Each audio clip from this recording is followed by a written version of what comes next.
Sacred Heart High School. Welcome to the virtual class. History, Standard 10th, Chapter 2, Historiography, Indian Tradition. We learnt about the Western tradition of historiography in the last lesson. In this lesson, we will learn about the tradition of Indian historiography.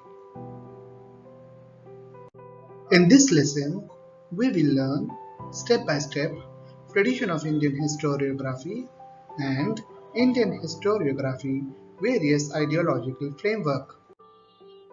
Historiography in the ancient period. In the ancient period in India, memories of the great deeds of ancestors and mythological lore, also the memories of social transitions, were preserved with the help of oral recitals. The inscriptions of the Harappan seals and artifacts confirm that Indians have mastered the art of writing as early as 3rd millennium BCE or perhaps even before that. However, the Harappan script is not yet known to the people. It is still a mystery.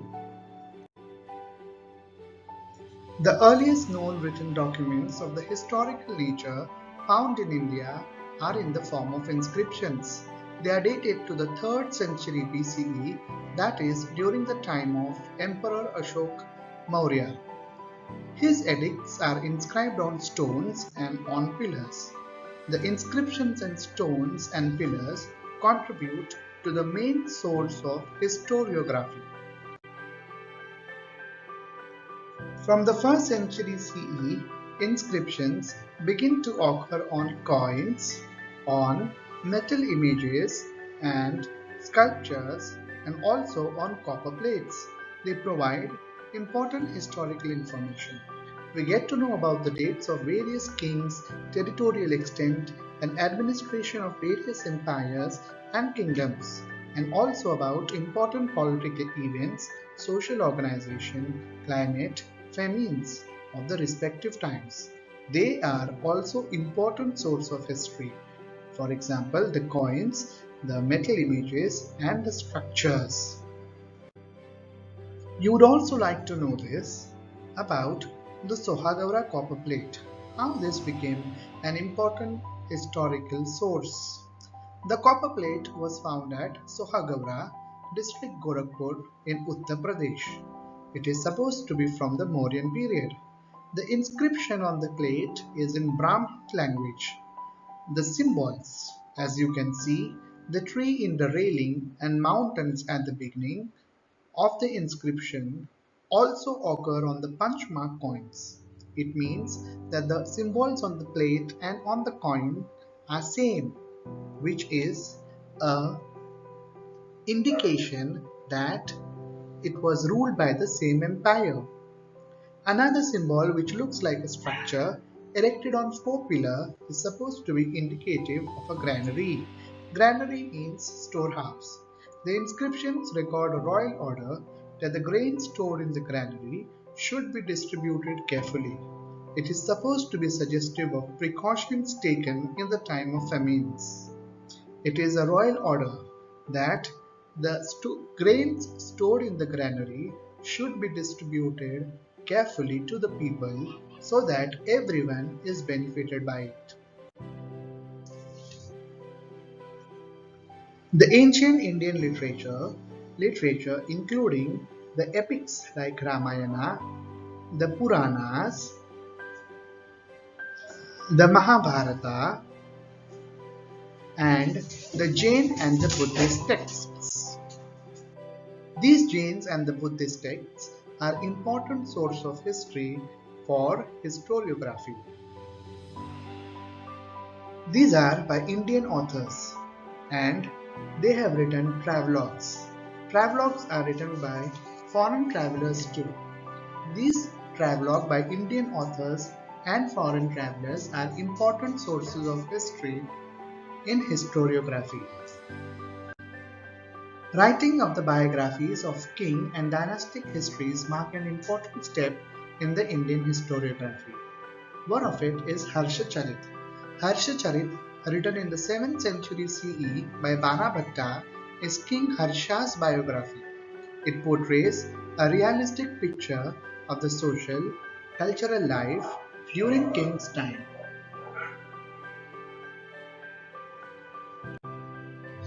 Let's come to the next paragraph. Historiography in the medieval period. The style of writing Raj Tarangini, The History of Kashmir by Kalhana in the 12th century CE is quite close to the concept of modern historiography.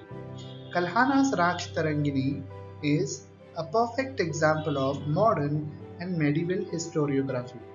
Kalhana himself says that he wrote this text after critically examining various sources like inscriptions, coins, remains of ancient monuments, dynastic records, and local traditions. In medieval India, the historians in the court of Muslim rulers were influenced by Arabic and Persian historiography. Among them, Ziauddin Barani holds an important place. In Tariq-i-Firuz Shahi, a book written by Ziauddin, holds an important place in the medieval historiography. According to him, the historian's duty is not only limited to the recording of the ruler's valor and policies of welfare, but a historian should also write about the ruler's failing and incorrect policies. Barani further says that a historian should also take into consideration the impact of teaching of the wise, the learned, and the saints of the cultural life of people. Thus, Barani contributed to the scope of historiography. Tiruk-i-Firuz Shahi, written by Barani. Do you know Al-Burini wrote in Arabic about Indian knowledge and social life. In the following period, many books about India were written by foreign scholars. Among them, to name a few are Hasan Nizami's Tazul Ma'asir, Minhaj-i-Siraj, Tabakat-i-Nasiri. Various works by Amir Khusrau are Tuzuk-i-Timuri, the autobiography of Timur Ailang, who was also known as Amir Timur, who once invaded India. Tariq-i-Mubarak Shahi by Yahya bin Ahmad Sirhindi. Their accounts provide us with historical information during the Sultanate period. Accounts of the foreign travelers in India are also important. Among them, the foreign travelers are Ibn Battuta, Abdul Razak, Marco Polo, Niccolo Conti, and Barbosa. Their account provides us with historic information of the medieval India.